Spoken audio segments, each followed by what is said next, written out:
Clip number 809۔ اس clip میں قرآن پاک کی سورہ طٰہٰ کی آیت نمبر 36 سے 38 تک کی تلاوت، ترجمہ اور تفسیر قرآن صراط الجنان آپ سماعت فرمائیں گے۔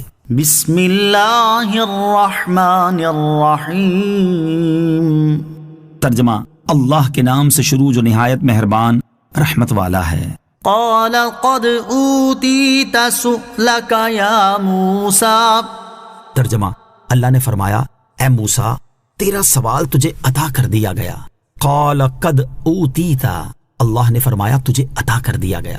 حضرت موسیٰ علیہ السلام کی اس درخواست پر اللہ تعالیٰ نے ارشاد فرمایا اے موسیٰ علیہ السلام تجھے وہ تمام چیزیں عطا کر دی گئیں جن کا تو نے ہم سے سوال کیا ہے۔ علماء اور نیک بندوں کی صحبت اختیار کرنے کی ترغیب۔ یاد رہے کہ اللہ تعالیٰ اپنے کسی بندے کو جاہلوں کی صحبت سے محفوظ فرما دے اور علماء و صلحاء کی صحبت اختیار کرنے کی توفیق عطا کر دے تو یہ اس کا بہت بڑا احسان اور انعام ہے، کیونکہ یہ حضرات بندے سے گناہوں کے بوجھ اتارنے میں معاون و مددگار اور نیک اعمال کی راہ پر آسانی سے چلنے میں ہادی اور رہنما ہوتے ہیں۔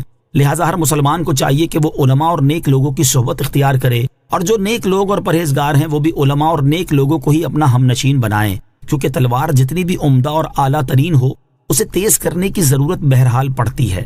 نیز ان آیات میں ارباب اختیار اور سلطنت و حکومت پر قائم افراد کے لیے بھی بڑی نصیحت ہے، کیونکہ وہ اپنی وزارت اور مشاورت کے لیے ان افراد کا انتخاب کریں جو نیک اور پارسا ہیں۔ سنن نسائی کی روایت میں ہے کہ تاجدار رسالت صلی اللہ تعالیٰ علیہ وسلم نے ارشاد فرمایا تم میں سے جو شخص حاکم ہو پھر اللہ تعالیٰ اس کی بھلائی چاہے تو اللہ تعالیٰ اس کے لیے نیک وزیر بنا دے گا۔ اگر حکمران کوئی بات بھول جائے تو وہ اسے یاد دلا دے گا، اور اگر وہ یاد رکھے تو وہ اس کی مدد کرے گا۔ وَلَقَدْ مَنَنَّا عَلَيْكَ مَرَّةً أُخْرَى۔ ترجمہ، اور بے شک ہم نے تجھ پر ایک مرتبہ اور بھی احسان فرمایا تھا۔ وَلَقَدْ مَنَنَّا عَلَيْكَ، اور بے شک ہم نے تجھ پر احسان فرمایا۔ اس آیت میں گویا کہ اللہ تعالیٰ نے ارشاد فرمایا اے موسیٰ علیہ السلام ہم نے آپ کے سوال کرنے سے پہلے بھی آپ کی مصلحت کی نگہبانی فرمائی ہے، تو یہ کس طرح ہو سکتا ہے کہ آپ کے سوال کرنے کے بعد ہم آپ کی مراد آپ کو عطا نہ کریں؟ اور جب ہم نے آپ کو پچھلے زمانے میں آپ کی ضرورت کی ہر چیز آپ کو عطا فرمائی اور پہلی حالت سے بلند درجہ عطا کیا، تو یہ اس بات کی دلیل ہے کہ ہم نے آپ کو اس بلند اہم اور عظیم رتبے پر فائز کیا ہے کہ جس پر فائز شخص کو اس کی طلب کی گئی چیز سے منع نہیں کیا جاتا۔ اذ اوحینا الی امک ما یوحی۔ ترجمہ، جب ہم نے تمہاری ماں کے دل میں وہ بات ڈال دی جو اس کے دل میں ڈالی جانی تھی۔ اذ اوحینا الی امک، جب ہم نے تمہاری ماں کے دل میں وہ بات ڈال دی۔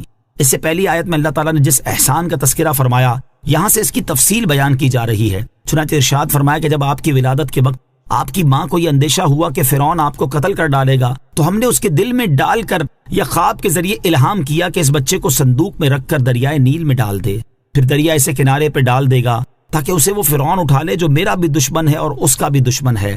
چنانچہ حضرت موسیٰ علیہ السلام کی والدہ نے ایک صندوق بنایا اور اس میں روئی بچھائی اور حضرت موسیٰ علیہ السلام کو اس میں رکھ کر صندوق بند کر دیا اور اس کی درزیں کیر کے روغن سے بند کر دی، پھر اس صندوق کو دریائے نیل میں بہا دیا۔ اس دریا سے ایک بڑی نہر نکل کر فرعون کے محل میں سے گزرتی تھی۔ فرعون اپنی بیوی آسیہ کے ساتھ نہر کے کنارے بیٹھا تھا۔ اس نے نہر میں صندوق آتا دیکھ کر غلاموں اور کنیزوں کو اسے نکالنے کا حکم دیا۔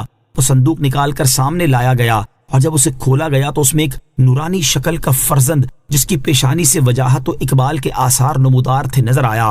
اسے دیکھتے ہی فرعون کے دل میں بے پناہ محبت پیدا ہوئی۔ نوٹ، یہاں ایک بات یاد رہے کہ وحی صرف انبیاء کرام علیہ السلام کی طرف ہوتی ہے، اور قرآن مجید میں جہاں بھی وحی کا لفظ غیر نبی کے لیے آیا ہے وہاں اس سے الہام کرنا مراد ہوتا ہے۔